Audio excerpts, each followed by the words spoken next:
Hey guys, Nathan here again, Absurd Being with Kierkegaard, the three spheres of existence. This is the sixth video on this, and it's the last and final video we'll do on this particular section. So let's cue up the diagram, and you can see there we're at the last section there. God and gratitude and wonder are the three areas we'll be looking at. So we're still in that final, the biggest sphere, the religious sphere.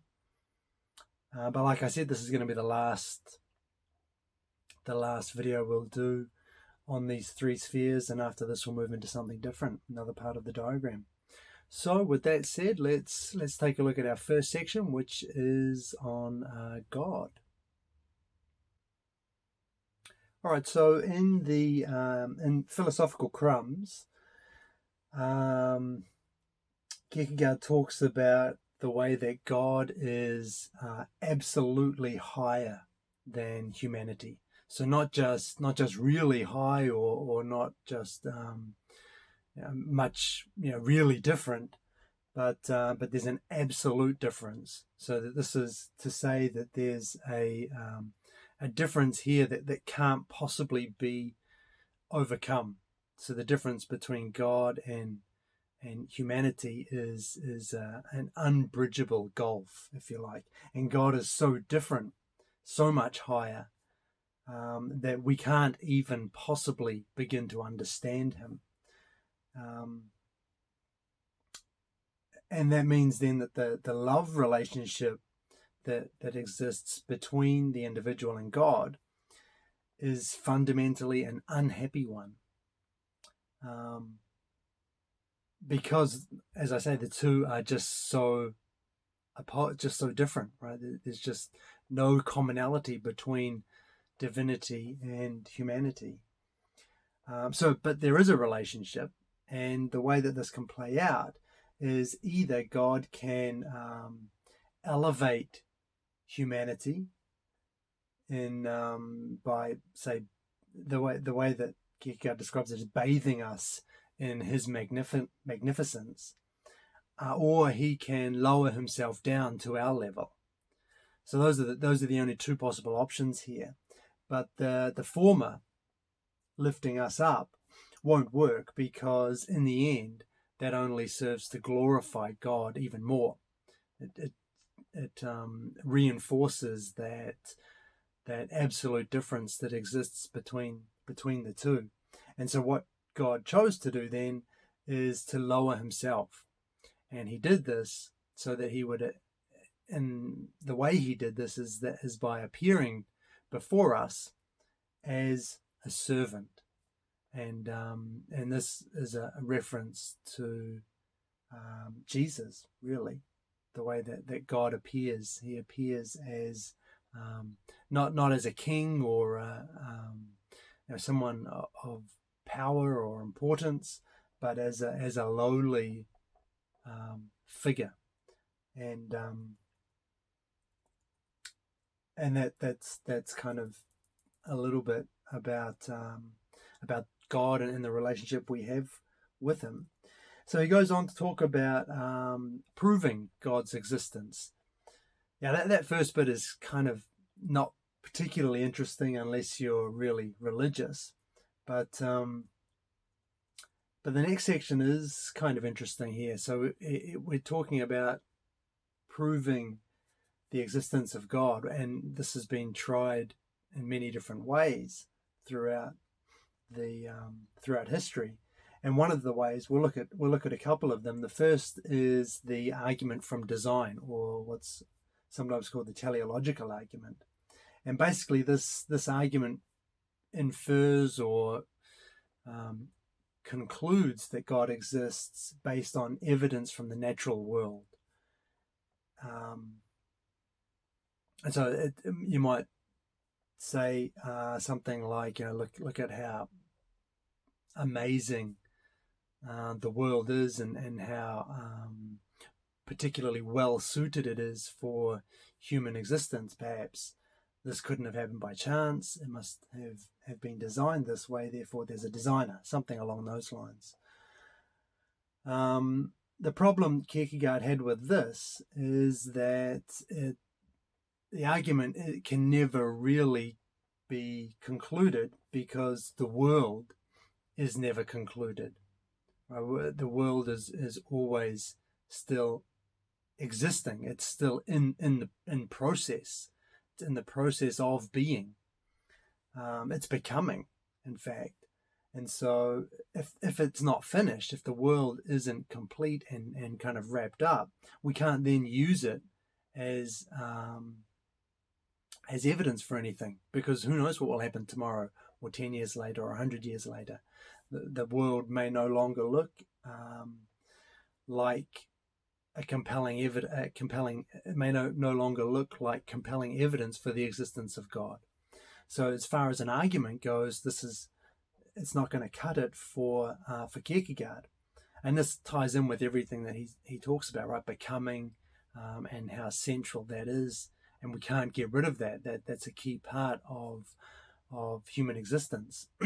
And the world is also wrapped up in that. It's never complete. It's never finished. So it can't take part in or be part of a complete argument which concludes that God exists. So the argument's never complete. It's the idea there. Another argument is the ontological argument, and this argues for the existence of God from being or from existence itself. And basically, I'll throw this up on the screen and kind of work our way through it. So the first step is to say something like, God exists as an idea in the mind only. So it doesn't actually exist, but you can imagine God. The second step is to acknowledge that God is a being than which none greater can be imagined. So that is, God is the greatest possible being. The third step, a being that exists as an idea in the mind and in reality, is greater than a being that exists only as an idea in the mind. So this has been expressed in a number of different ways. One is that it's more perfect for an idea that exists in the mind to also exist in reality. But the idea is still basically that whatever exists in the mind, it's better, it's more perfect, or it's more complete, or it's greater if it exists in reality as well, not just in the mind. The fourth step, therefore, if God exists only as an idea in the mind, as we initially stated in premise 1, then we can imagine something that is greater than God, that is a greatest possible being that exists both in the mind and also in reality. But we can't imagine something that is greater than God, for it's a contradiction to suppose that we can imagine a being greater than the greatest possible being that can be imagined. Therefore, premise 1 is false, and God exists in reality as well as in the mind. So that's basically the argument. There are a number of different ways that's been worked out over the years, and people still argue for it. Theologians still argue for it today. But that's the basic idea. That's the core idea. And essentially, the problem with this for Kierkegaard is that at the very beginning of the argument, when we're talking about God, either God has being or doesn't have being. God either exists or doesn't exist. If it's the former, God exists, then the argument is a tautology, right? It concludes that God exists after having already posited God's existence in the beginning. So it's useless as an argument.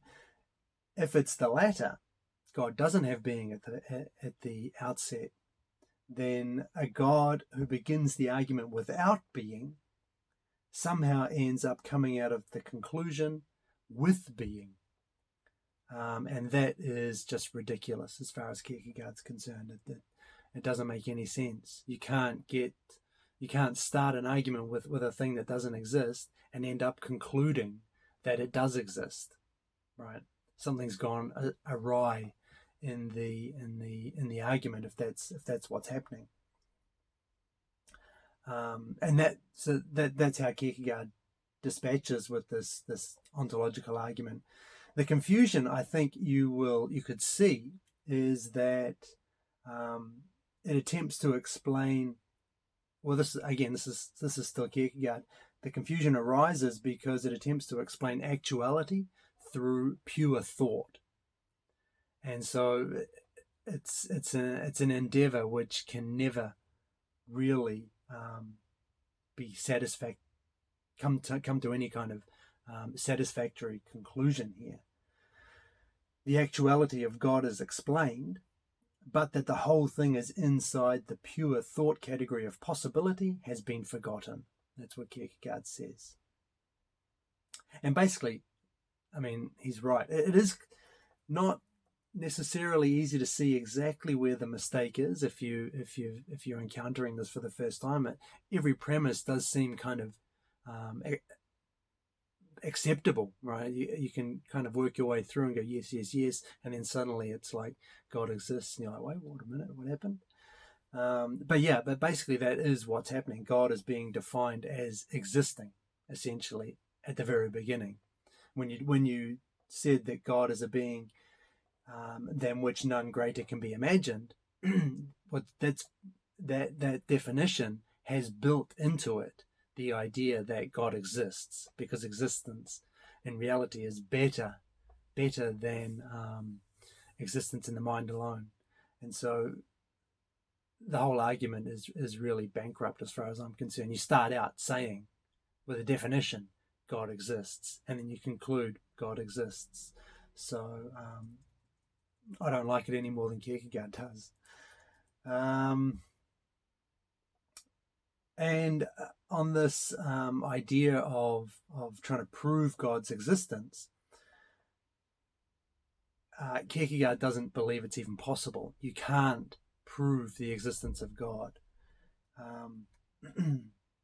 And he talks about that. Oh, there's another point to add here. He says that being only appears when one is not engaged in proving it. And I've got a quote here. As long as I am engaged with the proof, i.e., so long as I am in the process of proving it, being does not appear, if for no other reason than because I am in the process of proving it. As soon as I let go of the proof, though, existence is there. So the idea with this is that you can't prove being.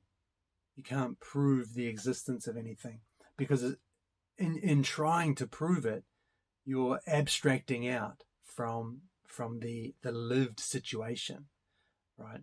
And again, this is that central idea that's underneath everything Kierkegaard talks about, and that has real merit, I think, and it's the existentialist in Kierkegaard.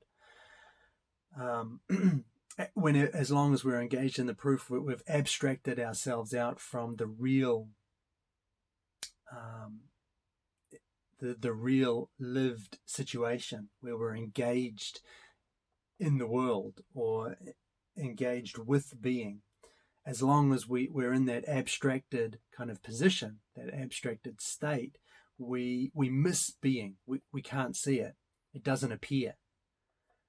And that's just because I'm in the process of proving it.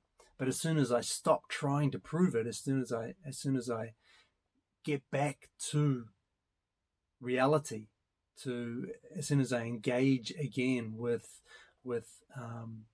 whatever it is I'm trying to prove, then it's there, and I don't need to prove it because I'm living it. And so it's that idea of kind of lived engagement, direct engagement, as opposed to that over-intellectualizing, reflective, abstract kind of approach. And essentially that's what I've written here. This is basically a criticism of reflection and a call to engaged living, subjectivity, that inwardness. That's where Kierkegaard's leading us back to. So then how do we know God if we can't prove the existence of God? Or if these intellectual, reflective proofs are of no value, how do we know God? And Kierkegaard says that understanding always carries itself. So this is kind of interesting. It's in Philosophical Crumbs again. Understanding always carries itself to its own limits by transcending itself and trying to discover something it cannot think.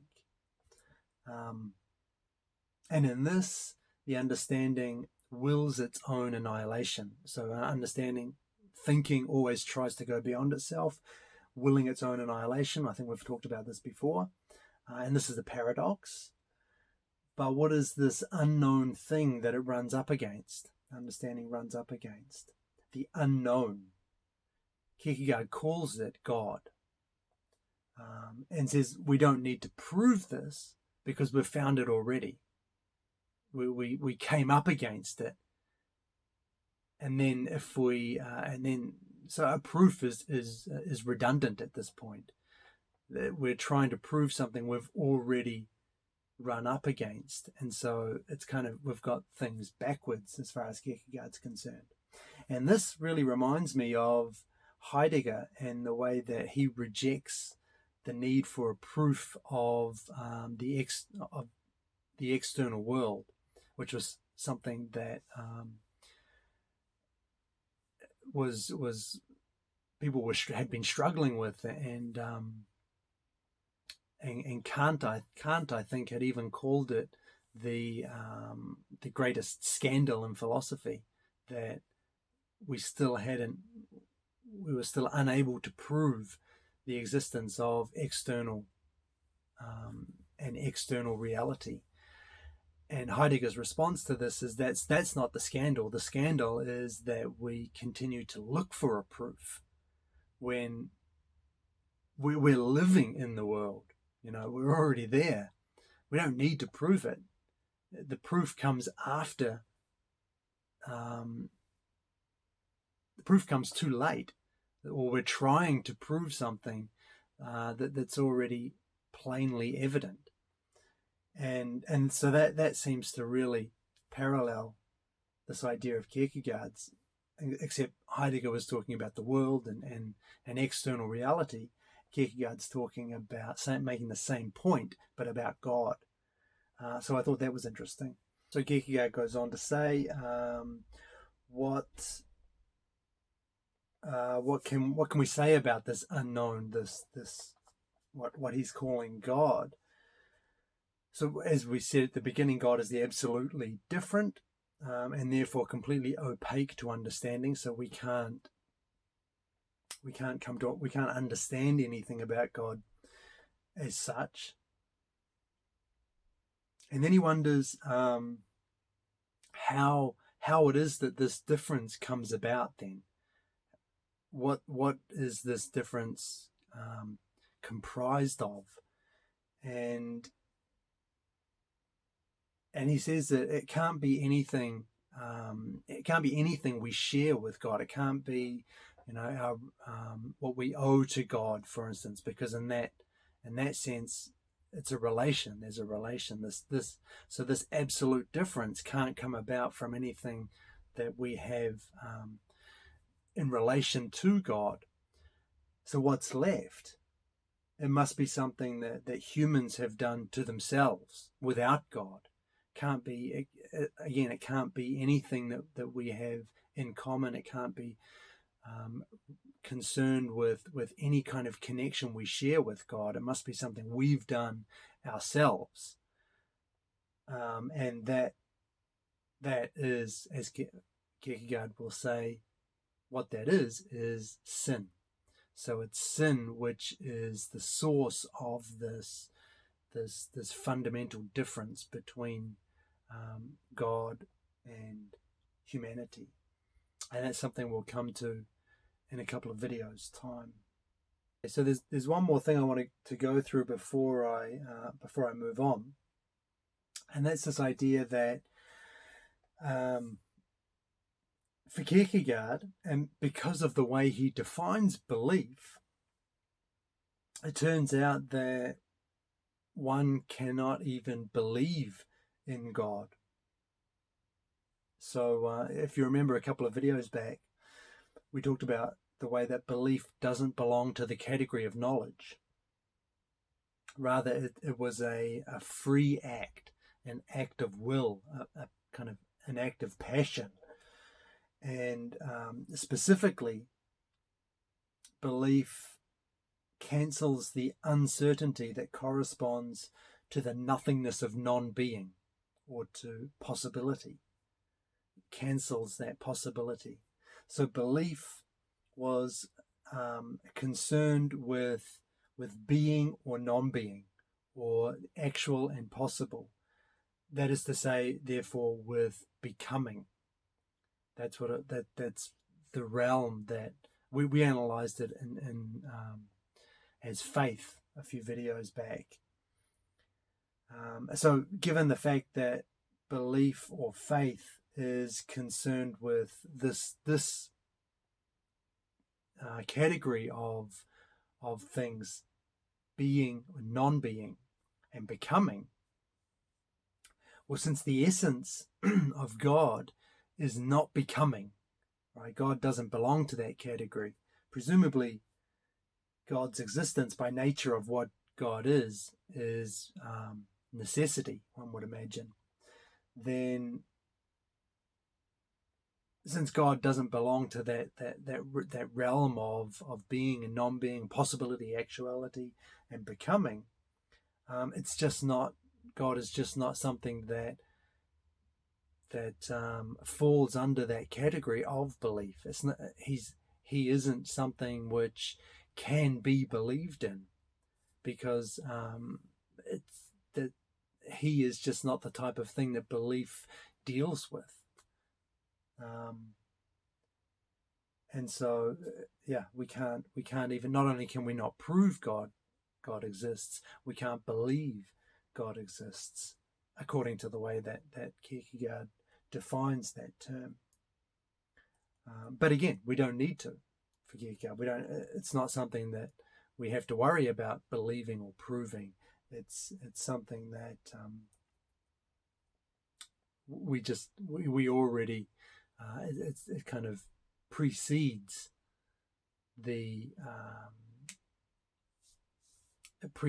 an existence or a proof or belief.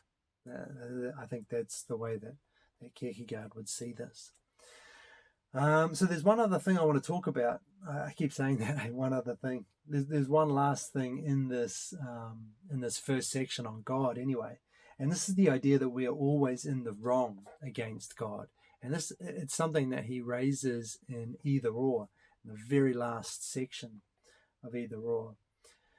And basically this is a response to those people who complain about God in some way, something that God does, as if it's unfair, or he's not, he's doing something that is we disagree with in some way. And the example he gives is the idea of this notion that God visits the sins of the father upon the children unto the whateverth generation it is. And so many people criticize or complain about that. That's not what something that God should do, or something like that. And so what Kierkegaard says here is, if we criticize God for anything, including that, then what we're saying is that we are then right. If God's wrong, we're right. But since we are merely human and prone to error, this adopting this position must leave us feeling uneasy. We must be kind of constantly uneasy, because we know that we're prone to these errors, and given who God is, presumably he isn't prone to these kinds of errors. And the only way we can resolve this uneasiness is by assuming we are always in the wrong against God. So that's kind of my opening salvo on this front, on this topic. But Kierkegaard goes on a little bit more and says, imagine if the person who wronged you was someone you loved. And in that case, you might actually wish that you were in the wrong in order to preserve the rightness of your beloved. You don't want them to be wrong. You would rather be wrong if it came down to it, because you love them. So you'd rather take that burden of being wrong. You hope you're wrong. You wish you're wrong, just so that they can be right.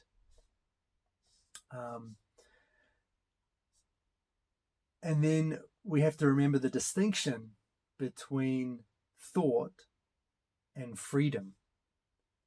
So thought as in this logic, necessity, this there's no kind of scope for anything, any kind of freedom in that. It's just the way it is.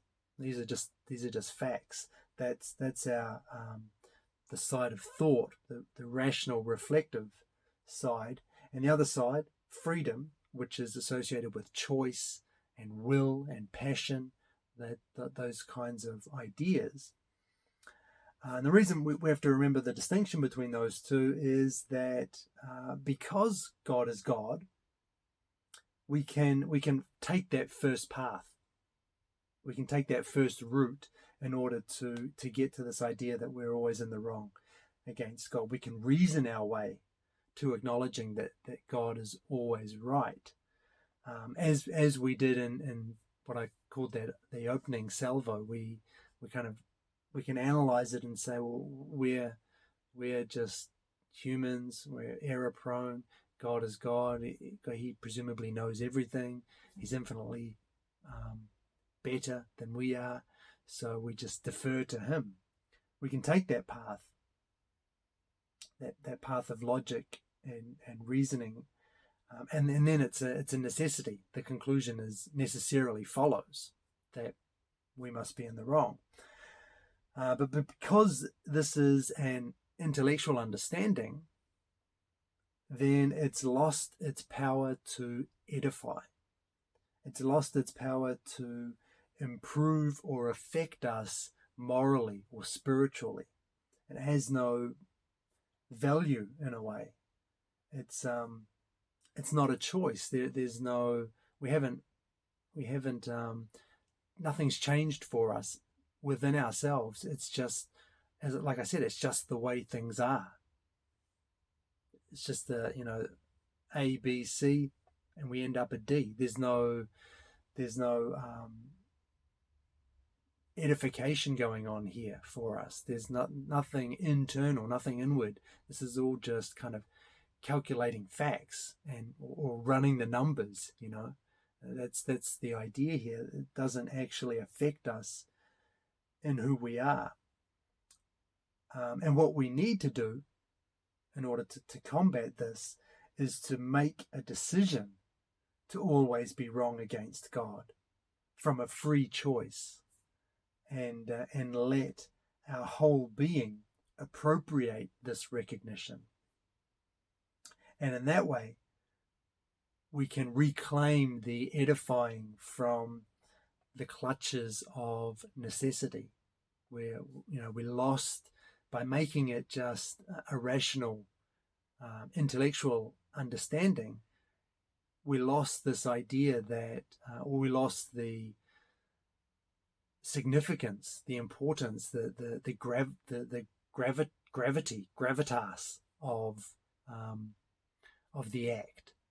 Right? It wasn't even an act in the end. It was just the logical conclusion of a chain of reasoning, and that's not the way to approach this. What we have to do is make this a decision. We have to decide to be in the wrong against God. And if we do this, we get that edification back, and it edifies in two ways. First, it removes doubt.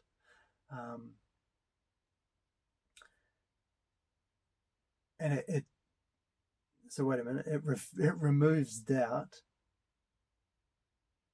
and that's one way.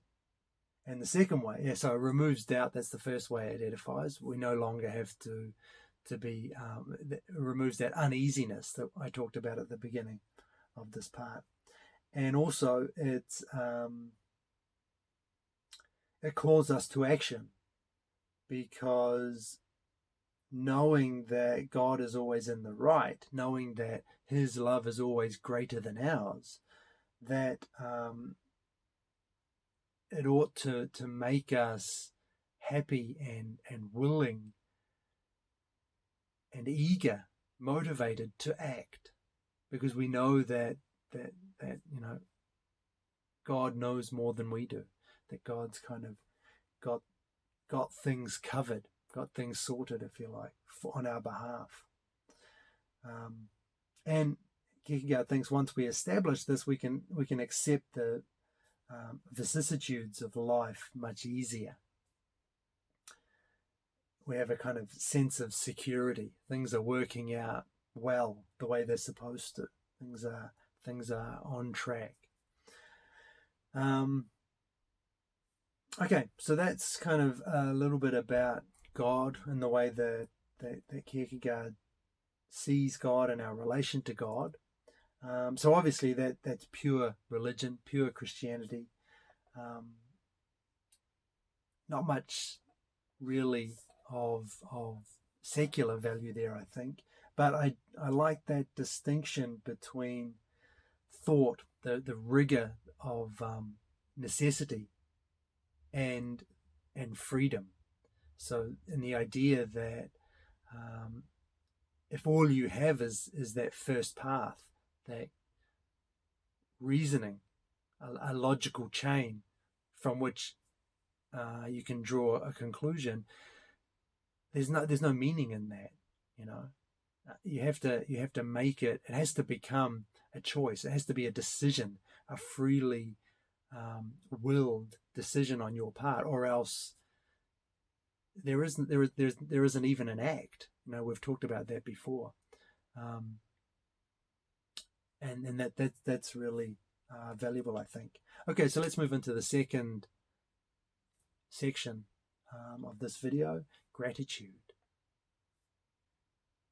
Okay, so in stages on life's way, Judge William in there talks about a category which he calls to choose oneself. And he says of this, and I'll quote this for you, it should never be applied to the erotic, as in speaking of choosing a beloved, for the beloved is the God's gift, and just as the person choosing who chooses himself is presupposed to exist, so also must the beloved be presupposed to exist as the beloved, if the category to choose is to be used univocally in both connections. If that phrase to choose is used to mean wanting to set someone up as the beloved instead of wanting to accept the beloved, then a deluded reflection promptly has something to hold to. And so this applies to the last video where we talked about marriage as faith, the way that marriage can be lifted up into that sphere of faith. This is the kind of context in which the judge is talking about marriage, but there's an element of gratitude that I want to bring us back to in this as well. But just before I do, remember just to bring some more kind of context into this. He's talking about this idea of choosing oneself. And remember that, I think we've talked about this, choosing oneself is a choice of a self which already exists. Because if it isn't, then it's creation. we're talking about creating, then not choosing.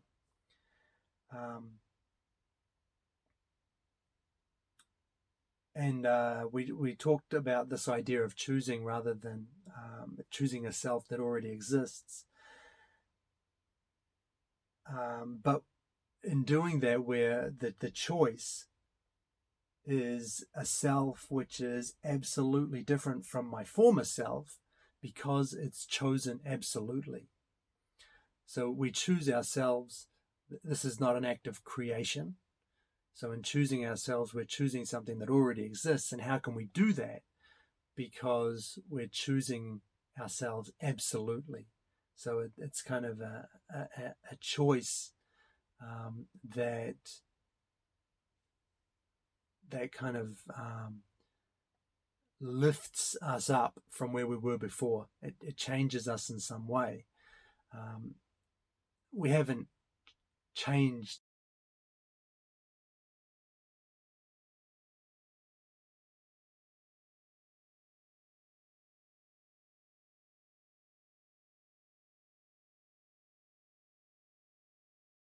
that we were before, but it's different in the sense that we've chosen that self absolutely, with that kind of more committed, more resolute manner. That's the idea there. And so Judge William is saying that it's the same with the beloved. When we choose the beloved, we're not creating the beloved. We're not deciding or making this person, okay, this person's going to be my beloved. He's saying the beloved is already there. And when you choose the beloved, you are not deciding, you're not creating the beloved from, all these different people. You're not making the initial decision. The beloved's there. What you're doing is kind of accepting the beloved, choosing the beloved absolutely. That's your job, not to create. That's God's job. And that's the way that Judge William gets this up, this idea of marriage into the sphere of religion and as faith. So the idea there is this gratitude for receiving the beloved, which is something that you didn't create, or someone you didn't create. You merely chose her or him. And there's another quote as well. He goes on to say that he who proposes must first be proposed to by the God himself, and any other proposing is a foolish having it all one's own way. I decline to choose in this way. Instead, I thank the God for the gift. He chooses better, and to thank is more blessed. So I kind of stole my own thunder with this, I guess. We're talking about love. We don't choose who we'll love. We don't choose our beloved. And if you think about it, you can't even give any reasons why you love the person you love without sounding trivial. I love my wife because she has a great smile. Well, what if she didn't have that smile? Would I not love her anymore? And no matter what answer I give to that, it's always going to fall short, right? Because you could always say that. What if it changes? What if she doesn't smile that way anymore? Do I not love her anymore? And so all of these kind of reasons I give for why I chose her are all trivial. And Kierkegaard's saying it's God who sets this up, and your job, our jobs is to choose that individual, not in the sense of setting them up as our beloved, but choose them once they've already been presented to us by God, to choose them absolutely.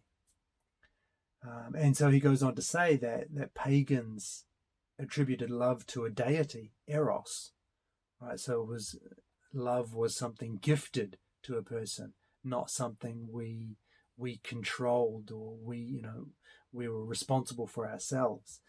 And this is an interesting idea. I've been thinking about this for a while now, and it relates also to the way that Heidegger uses the word God, at least the way that Hubert Dreyfus and Sean Dorrance Kelly, in their excellent book All Things Shining, the way they describe gods as moods, moods which kind of assail us, which sweep over us, that we have little to no control over, but they attune us or orient us to specific situations.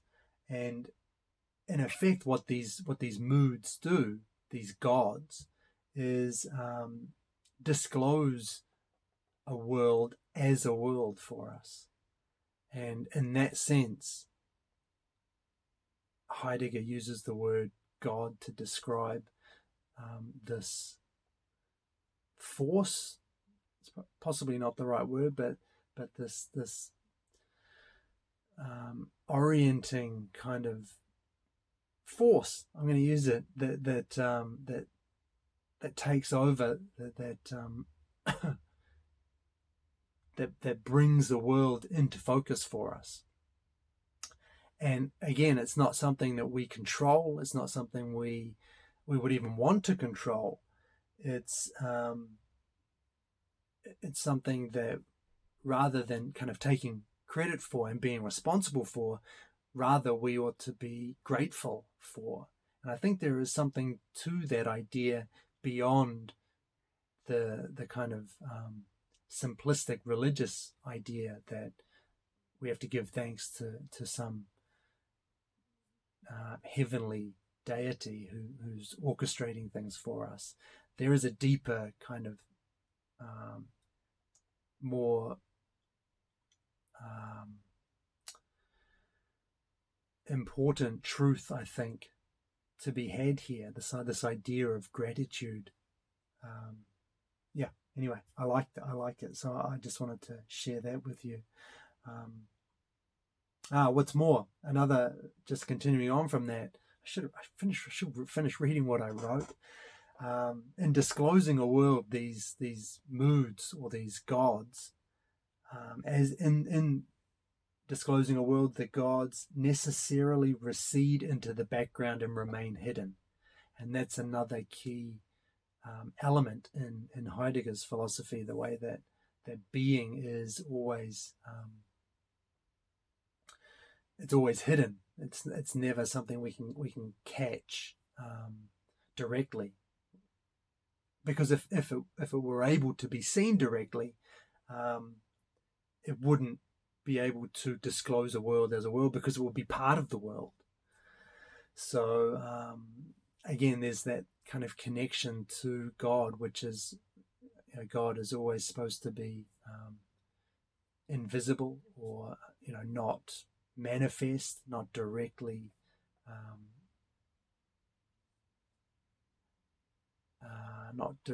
able to be apprehended. So there's just another link there. And this is a nice counter to the modern kind of scientific drive for absolute control. We're responsible for ourselves. We're in control of our destinies. These are things that we're all kind of indoctrinated with. But I think it's not true, and it doesn't reflect a real human life.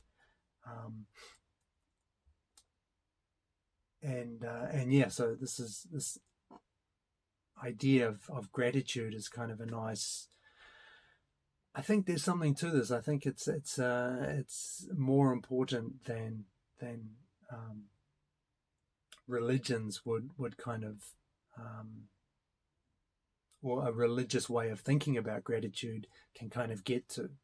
So anyway, there was that. And the final section we're going to look at is wonder.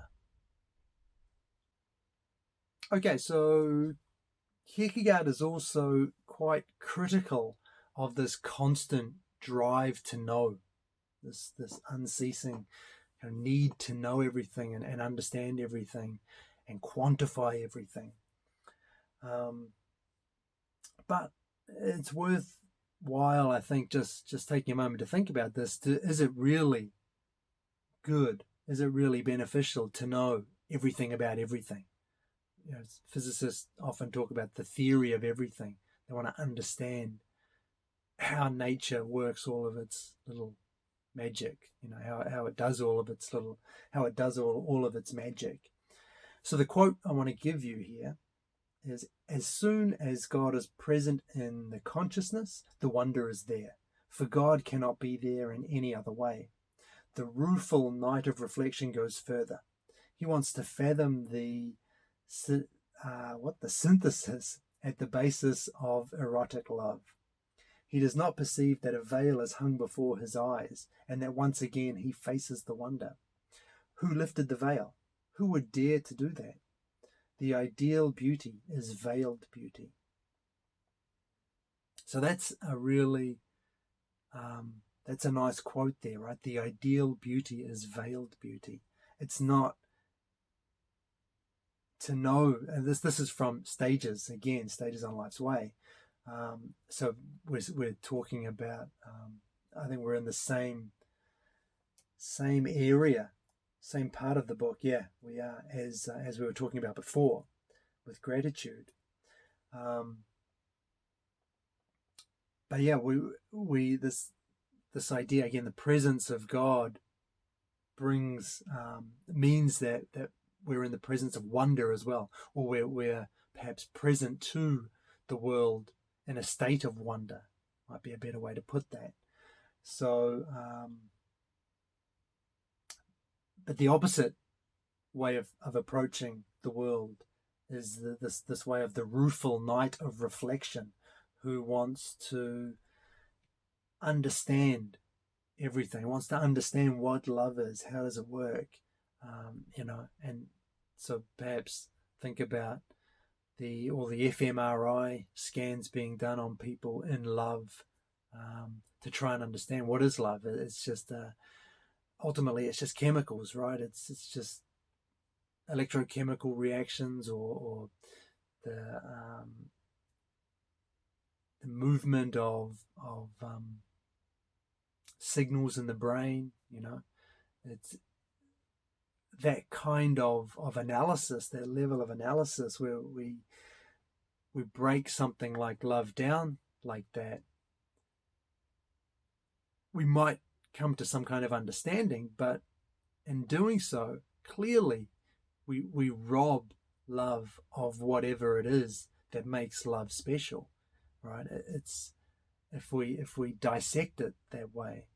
And so there's an argument here, I guess, that, like I said at the beginning, it may not be a good idea to know everything about everything. Perhaps there are things that it's better not to have dissected in this way. And you can probably argue there's probably a bigger discussion to be had on this, but I think there is some value in this idea that the drive shouldn't be to kind of dissect everything and pick everything to bits, because you do lose something if you do that. If you take that approach, it's like, if you go to a magic show, if you know how the magic is done, if you know the secret to the tricks, there's no point in going anymore. There's no point in watching the magic. You can appreciate maybe the skill of the magician, but I think you can't reasonably argue that magic still holds the mystery, the wonder, the allure that it used to hold. Maybe you don't want that. Maybe that's fine. People will argue that, and in fact, I heard someone argue that on a podcast recently, that she once she knew how the magic tricks how the magic was done, it just made her more interested.